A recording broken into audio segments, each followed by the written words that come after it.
I have found that even amongst folks who've had training, they may not have clearly understood the whole piece of what motivational interviewing is all about. As I talked about earlier, it's actually one of those tools of general effective communication. It's a very specific tool, and it's not necessarily intended to be used with every patient every day. That is not what it is designed for. Usually, some trust needs to have been developed for a motivational interviewing technique to really work. Therefore, so we're going to hop in and talk about some of the basic principles of motivational interviewing.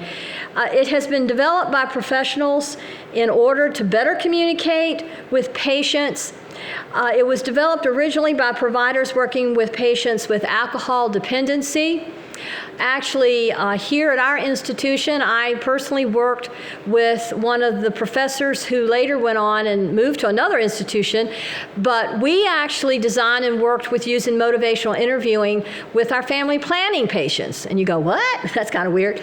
But we learned from working with patients with alcohol addiction, they have some of the same issues, and family planning patients we learned through a survey in our clinics, and we served over 150,000 women every year, that many of these women, alcohol is one of those factors that interferes with their judgment and decision making about family planning. So we actually did a study that was published a bunch of years ago on using motivational interviewing in family planning clinics. So that's kind of how my interest got going. And so over the years, I've maintained that interest. So throughout this process, the patient may decide whether they want to make a change. The patient makes that decision, and what aspect they may want to select to change. And then they establish their own goal. They also may identify an area of concern from which they are ready to develop a plan and that they want to follow and are confident that they can accomplish. Remember, we talked about the health belief model. The patient that you're working with has to believe that this can happen. If they're completely hopeless, you're not going to accomplish anything. That doesn't mean you might not ever with that same patient. It's just that you're going to have to build some other relationship and other pieces before you get to that point. So for the provider, it is best to remember to listen more, advise less, now that can be hard for some of us, and ask open-ended questions. So remember, we talked about those open-ended questions, the what and how, not did you, yes, no, no. Don't want to use those. So there's been a lot written about motivational interviewing. You can go on the internet, you can find all kinds of interesting videos and all kinds of things. So we're going to see a video here in a little bit. But the cornerstone of motivational interviewing is the person's willingness to change, or at least interest in changing a behavior. They have got to be able to identify the advantages and the disadvantages in maintaining a certain position, as in being able to embrace that new position. This challenge is for the provider, is that they feel like we should lecture the patient. You know, we always talk about we got to educate the patient. Well, that's all well and good. Yes, the patient may need information, but for us to just lay out all of our wonderful knowledge is not going to necessarily help that patient change that behavior. In fact, the more we push without allowing the patient to participate in that, then the patient is going to resist change even more. How many of you have had a discussion with the patient, or maybe a family member, about to not smoke, to cease smoking? Now understand that we do have patients in our clinics that are smoking, and talking with our providers yesterday, and that's an issue out there, but yet we heard it said several times, did we not, about living a healthy lifestyle is to cease smoking. And so there are those patients out there that are smoking, even though patients with sickle cell are not necessarily the heaviest group with risk of smoking, but This is an excellent example of how using motivational interview may be a very effective technique in helping your patient help themselves to stop smoking. So the hallmarks of motivational interviewing is that willingness to change. The patient, so I forget to go. Anyway, ambivalence is the cornerstone. So some of the hallmarks of motivational interviewing, hallmark constructs, I should say, are collaboration versus confrontation.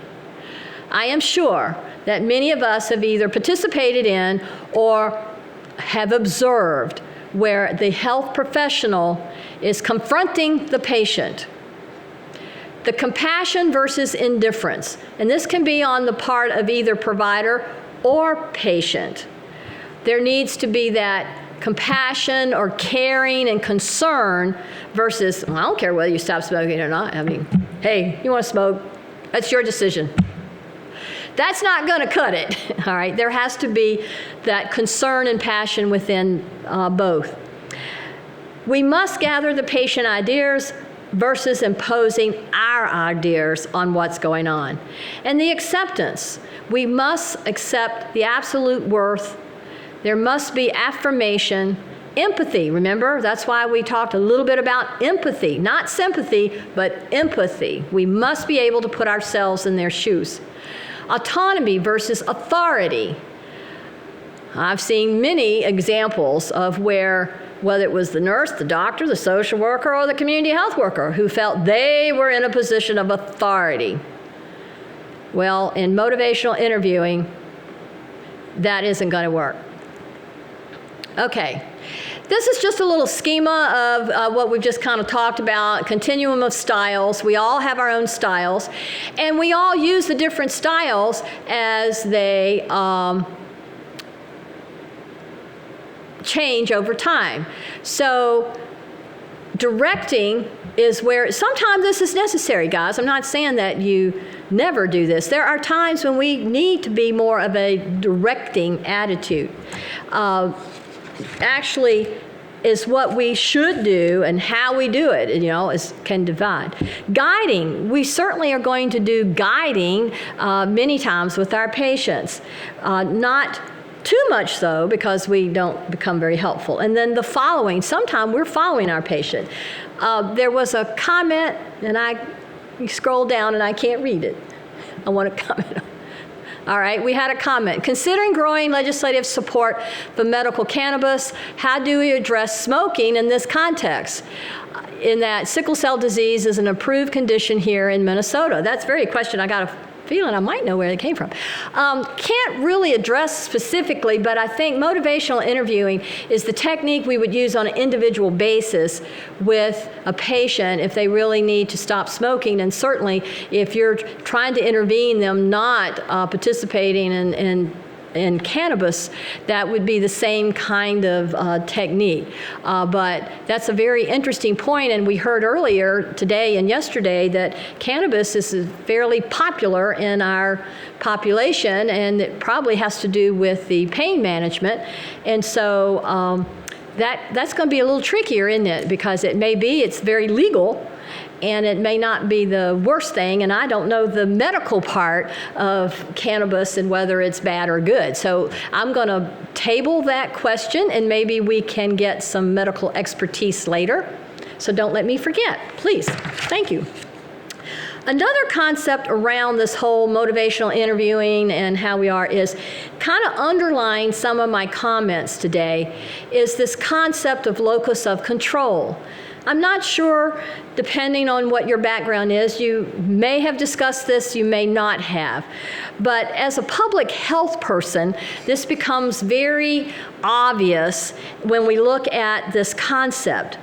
In other words, there's a locus of control that we all have over our own behavior. We use it a lot in public health, or I certainly have in even teaching nursing students and MPH students about public health. In that, when we're in the acute care setting, I spent many years in the acute care setting, and you walk in that hospital room, well, that patient is in my house, all right? And I do have a lot of control as the authoritative person, right? I'm the one who's determining whose visitors come into the room. I can have control over when they eat and when they take their medicines and all of that. But when as a public health nurse, I go walk into a patient's house, I'm in their house. They're in control, and they can kick me out any moment. And in fact, just me getting in the door, I have to get permission to get in the door. So that locus of control becomes an important concept when we're dealing with patient-provider relationships. So what does this got to do with communication? When we're communicating with someone, and I feel like as the provider, I have the control over the conversation, is that going to be a productive conversation with the patient? Maybe not. So that's why it's important for us to understand we may be giving off nonverbal behavior like crazy that, hey, I'm in control and we're going to do it my way. So we as professionals need to figure out, well, how do we provide a sense of, I'm in your house, you have the control, you have the willingness, I'm here to be your partner. So that's why I bring up the concept of locus of control. Very interesting concept, and there's a lot of people who've written about it over the years. But I think it does have real import for us in public health and for what we're doing and working with our patients and not for our patients. So the spirit of motivational interviewing is really about partnership. It's about acceptance of our patient behavior, and it's about using compassion and empathy. So motivational interviewing is integral to the principles of this conference. Our whole conference has that word empowerment in its title, and in helping patients achieve competence. That's what this conference is all about. So therefore, that's why we want to spend a little time talking about motivational interviewing. It is one of those techniques that we can use that supports the empowerment of patients and supports the theory of self-efficacy. And compassion has to be there. So let's talk specifically about motivational interviewing, the actual tool itself. It's all about the processes, all right? The engagement is building the rapport. And as I said, it's not the technique to use the first time you meet that patient, probably. There needs to be some rapport. Needs to be a relationship existing. There's also a focusing and have clear goals. And the clear goals have to be clear to both the patient and the provider. And it may be that you need to list them and actually write them down. Evoking. That's gathering information, the ability, and this is where active listening comes in, all right? Actually asking the right kinds of questions so that you're gathering the information that we need to help embrace that goal. This is where the what and the why comes in. And then the planning piece, and that, of course, is the how and the when. And as people write, set your goals and objectives. You need to have something specific. And this process is somewhat sequential. Not that you have to do every piece in the exact same order, but overall it really is kind of sequential in that you don't really get down to planning, and certainly unless you have clear goals. So the actual components of motivational interviewing, or the skills that are necessary to be successful with it, are the OARS, which is that's out in the literature, and then the folks that really have written about this and studied it, the OARS, and we've already heard these, but let's review them very briefly. Using open-ended questions, all right, the hows and the whos and the where and the which, really open-ended questions. The affirmation, which we're going to talk about in a little more detail, where we're affirming what we're hearing. The role with resistance. All right, we're going to talk about that a little bit. And then the summarizing. So it's the OARS. So let's talk about the ORs. Open-ended questions, we've already gone over a little bit, and that's why you see the slide is the what, the how, avoiding yes-no questions. All right? Affirmation is we need to watch for ways to affirm the patient during discussion with them. This can help build a positive relationship and may increase a patient's self-efficacy. This is really listening and affirming what we're hearing from the patient. Affirmation communications value the person and the behavior. So this is where praise may be perceived as passing judgment on a behavior. Well, but we're trying to affirm it and hear. Well, you know, Joan, last week I did try to cut down my smoking, and I got it down to only 3 cigarettes a day. That's where it may say, gee, Susie, that's wonderful. I hear that you were able to decrease from a pack down to 3 cigarettes a day. That's wonderful. You're hearing and you're affirming. I know that sounds like not a great example, but that is part of what it is. Rolling with the resistance, or you may call this reflective listening, and this is where if you see anybody on TV that's a psych person, they use it all the time, we all laugh about it, and if anybody's ever used it on you, you go, oh, there they go. But you know what? It works. It's actually resistance reflects the level of readiness or the motivation of the person. And, remember we've said the motivation is a state. It's not a trait. It's static. Motivation is something that's moving. It's dynamic. Motivation can change rapidly from day to day and from minute to minute and hour to hour. And we all know that from our own lives. So there's going to be resistance on many occasions. And as the provider, we need to just roll with it, okay? Measuring readiness is... And we do this all the time. We've talked about it a lot in relationship to pain, and even in sickle cell, we've realized that it's a pretty inept way of assessing pain. But for the purposes of motivational interviewing, let's talk about measuring readiness. You can actually use this on a scale of 1 to 10, like we've done for pain, but we're talking about motivational interviewing, where 1 is definitely not ready to change and 10 is definitely ready to change. What number best reflects how ready, and I would be doing this with a patient, you are present time ready to change, stop smoking, let's say. All right? I have a polling question. See, you got to get involved. Okay. Miss Baker, a 32-year-old patient with sickle cell disease, is talking with her provider as a follow-up to her hospitalization last week for a vascular occlusion event. At the last clinic visit, she was prescribed hydroxyurea, but has yet to start the medicine. Have y'all seen this anytime? The provider states, "What has kept you from taking the hydroxyurea?" Her response was, "I don't know. I guess I just don't think it will help me. It is so much medicine to take, and what good will it do?" So where is Miss Baker, in your opinion, on the readiness scale from 1 to 10? So you get to say, where is she?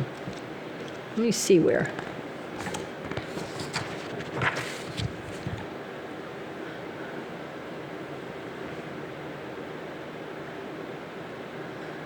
I'll give you a few more moments.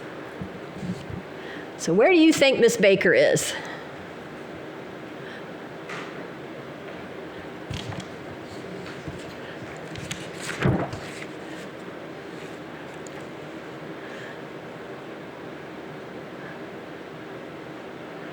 I don't see any other changes. So it looks like we are kind of split between 1 and 2. No, got any changes? No?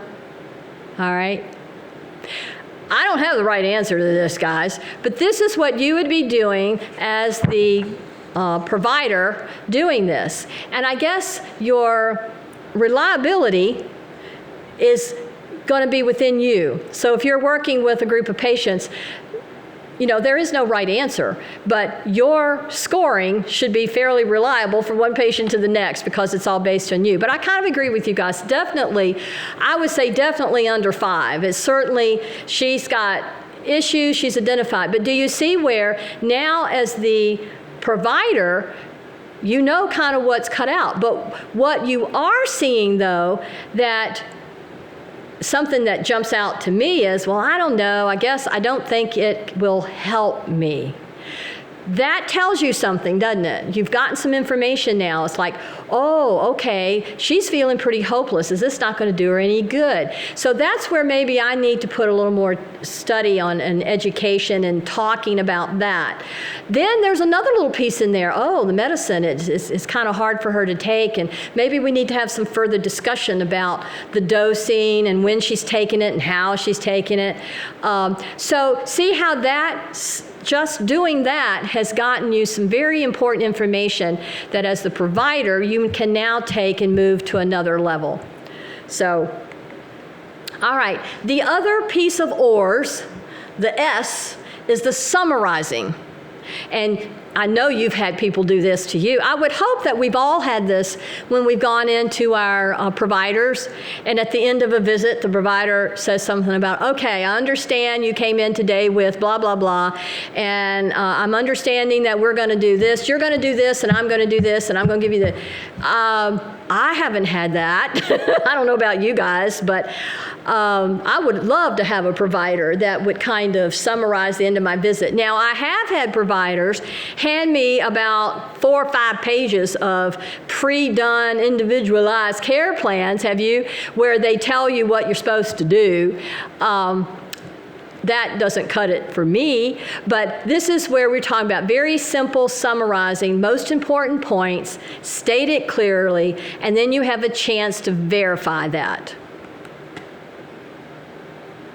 All right, so as we've talked about motivational interviewing, or MI for short, some of the common benefits of health providers using motivational interviewing is that the patients are going to be less angry.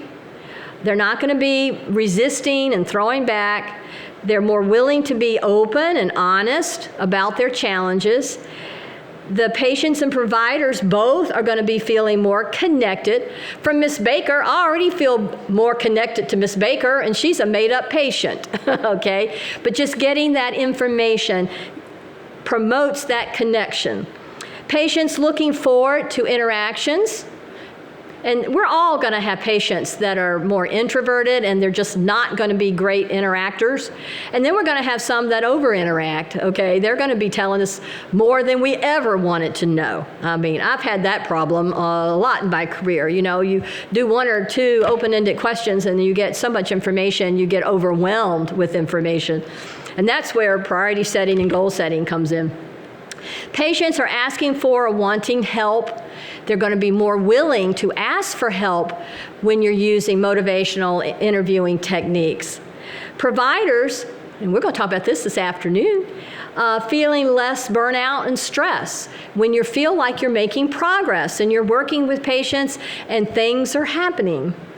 And then the patient providers feeling more hopeful.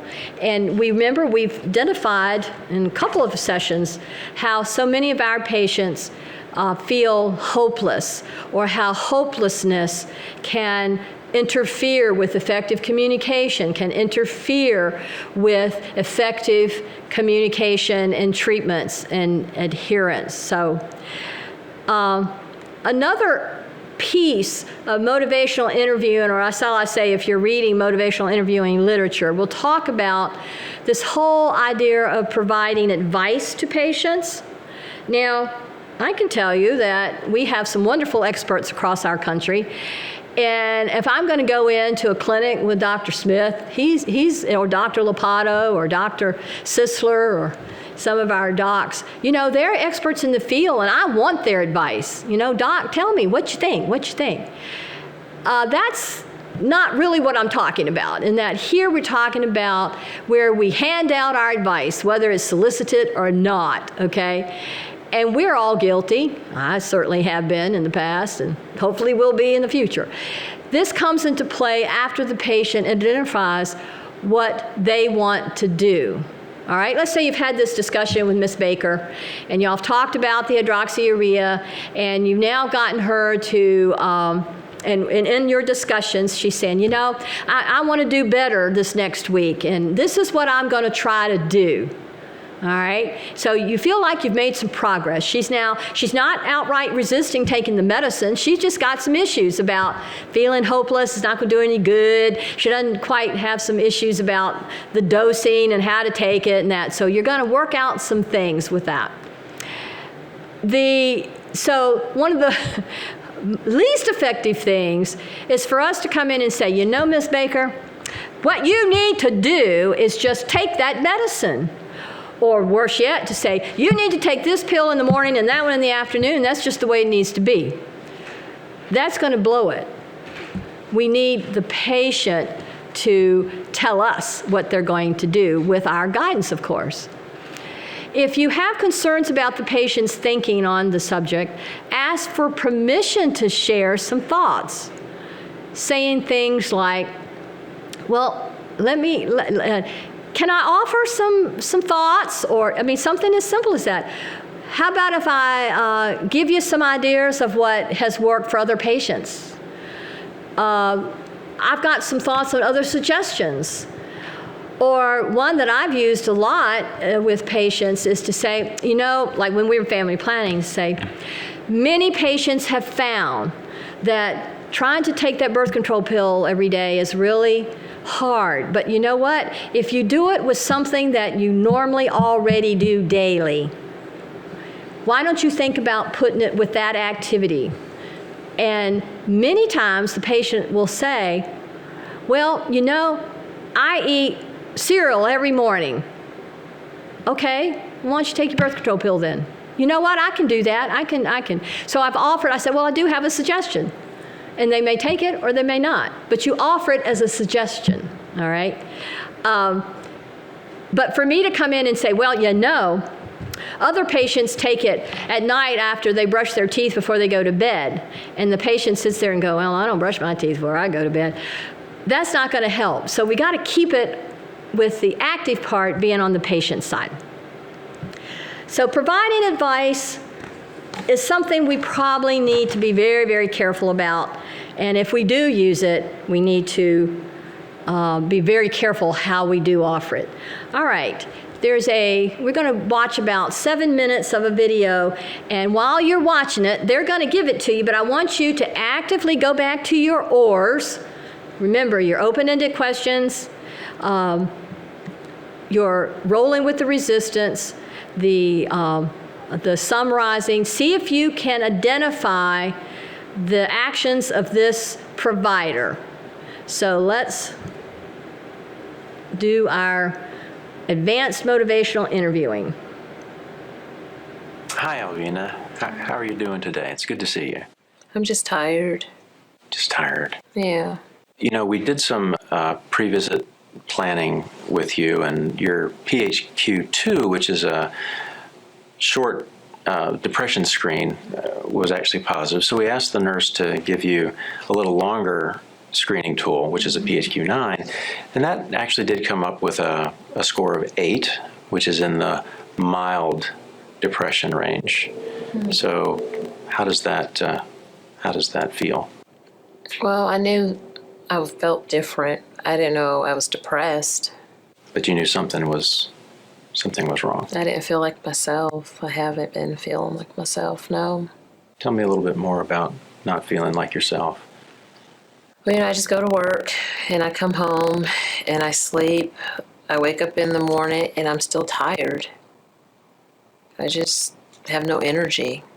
So you sleep a lot, but even though you're sleeping, you don't wake up rested. No, not at all. Doesn't sound like good quality sleep. No. I just have no energy. I don't want to do anything but just sleep. How long has that been going on? I guess a couple months. 2 or 3 months. Yeah. What else is going on, Albina? Well, I've been drinking more. I mean, I drink socially, but I find myself that when I come home, I have a glass of wine and then I just go to sleep. And that's worrisome to you. It is, because I don't usually drink that often during the week. So it's increased. Yeah. Yeah, I can see where that would be bothersome to you. What else is going on with you? Well, my mom died a year ago, so Mother's Day's coming up. So, I've been thinking about Mom a lot. I miss her a lot. That anniversary is close. Yeah. Well, that's Yeah. particularly hard when those anniversaries come around for the passings of our parents. That's a very difficult time. Yeah. And I took care of Mom. So that's hard because for a long time, well, she was sick and she died from cancer, so I took care of her. So for a long time, that's all I did was take care of Mom and work. So now that she's gone, it just kind of brings up everything all over again. It's kind of a hole in your life. Yeah, we were really close. Well, I'm really sorry for your loss, and thank you for sharing that with me. I know that's very difficult. So it sounds like your sleep has really been affected. You're not getting good quality sleep. You're really fatigued. Yeah. Just kind of going through the motions, it sounds like, during the day. And then, how's your appetite been? I'm not really eating that much, because I don't have energy. Before I would come home and cook dinner or, meet some friends after work, but I don't want to do that. I just come home and have a glass of wine and just go to bed. So you used to be more socially involved than you are now. Yeah, I don't do anything now. A little more isolated. Yeah, just work and come home and sleep. So if there was something that you could do about this, what do you think you might like to do? Well, I don't want to stay like this. This isn't who I am, just sleeping all the time. It's just, I don't want to stay this way. Kind of feels like you're stuck Yeah. at this point. Yeah, I just don't want to do anything or go out with my friends anymore and just work and come home and sleep. I don't want to do that. It's kind of the same old routine. I wonder if it would be okay if we could talk about some of the options that are out there for folks that have some mild depression, Okay. like you. Would that be all right? Mm-hmm. Most of the time, we typically think about medication as a possible answer. So, no medication I don't at want this to do point. medication. No. All right. Then I think as important, certainly, perhaps more important than medication, is counseling and getting you to talk with someone about your feelings on a regular basis and getting some feedback on that. I'm okay with that. When Mom was sick, she was in hospice care, so she had cancer. And the nurses and the doctors, had our family talk to someone, about what we were feeling, when So we that had was to a face pretty good reality. experience. Yeah. Yeah. To talk to someone that understood what we were going through. Sure. Something else might be exercise. Another possibility would be a natural product. There's some things over the counter that I think for mild depression may be appropriate, and that's another thing that we could talk about if you wanted to learn a little bit more about those. Maybe something natural. Exercise. I don't have energy. I just don't feel like doing anything, so I know I'm not going to exercise right now. But if it's something that's natural, I can maybe try that. Okay. If it's okay, let's go back to talking about the counseling for a minute, and then we can hit some of those other things too. Okay.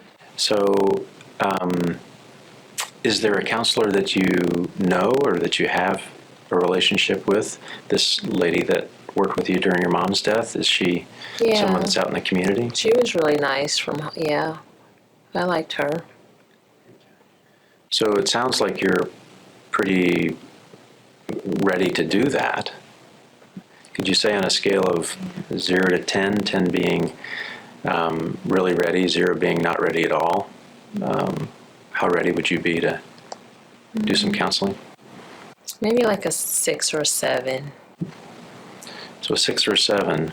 Why a 6 or a 7 and not a 4 or a 5? Well, because I don't want to stay like this. And, I've already talked to her before. And she was really nice, so I wouldn't mind going back to her. And she told me, when I saw her last time, if ever needed, I can come back. So it sounds like you've got a connection there already. That's really good. Yeah. Like something you're ready to do then, and maybe make a plan about that? Yeah, I can definitely check with her and see if she can see me again. Okay.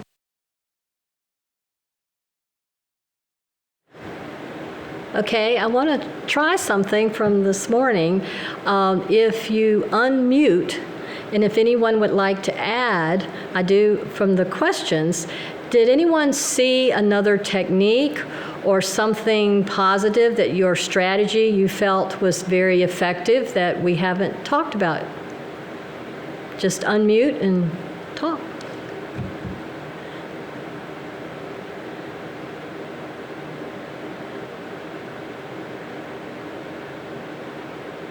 All right, I have another question. Did you notice how he used the scale? He used the scale like we talked about, measuring readiness. But then what was the next step that he did that was very effective? Who noticed? You guys are being awful quiet this afternoon. Do I have somebody coming on? No? Okay.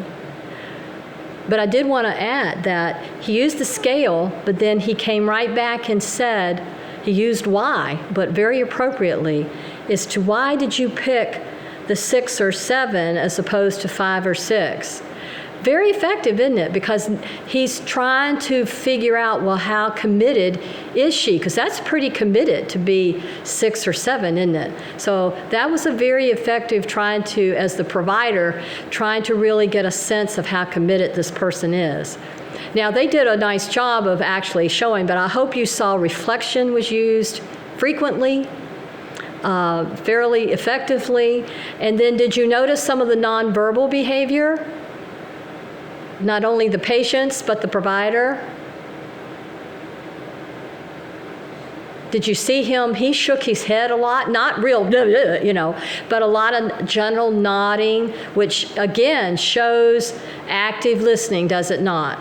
And then he did affirmations several times, which was really good.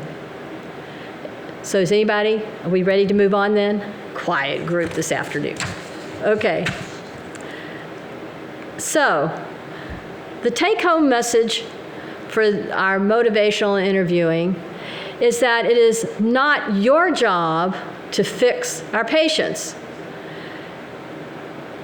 our colleagues, or our volunteers, all right? We need to avoid over-assessing and asking too many questions. And I know you've had this experience yourself personally as well as being in this situation. Patients get overrun by so many questions asked by so many different people, and frequently can be the same questions over and over, that they shut down. They don't want to hear any other questions. You will be most helpful by listening, and motivational interviewing can help guide the others you are working with to take positive steps toward better health. All right, so I have another polling question. All right. The polling question is the following statement based on motivational interviewing principles? The statement by the provider is, tell me more about what happened next. Is that a yes or no?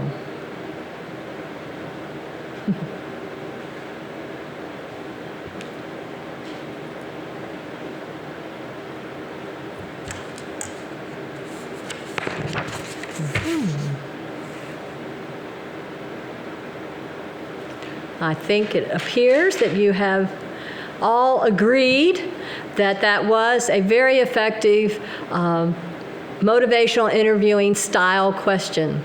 So I want to thank you for spending this time with me this afternoon, and I'm hoping, many of you are probably expert at this, but I'm hoping that some of you did maybe pick up something new or different, or maybe just another little perspective about motivational interviewing. So thank you for your attention, and we're going to move right on in. Oh, I'm being told we're going to have a break. Any questions? Huh? Okay. I've been told we have our next speaker is actually going to be appearing virtually, and so we're going to take a short break to get our technology straight. But please, if you think of other questions or if you have comments, you're always welcome to put them in the chat room, and we are monitoring that, and we'll be glad to try to address that at a later time. So I'm going to shut up for a few minutes, and then we'll get started with Dr. Griffin very shortly.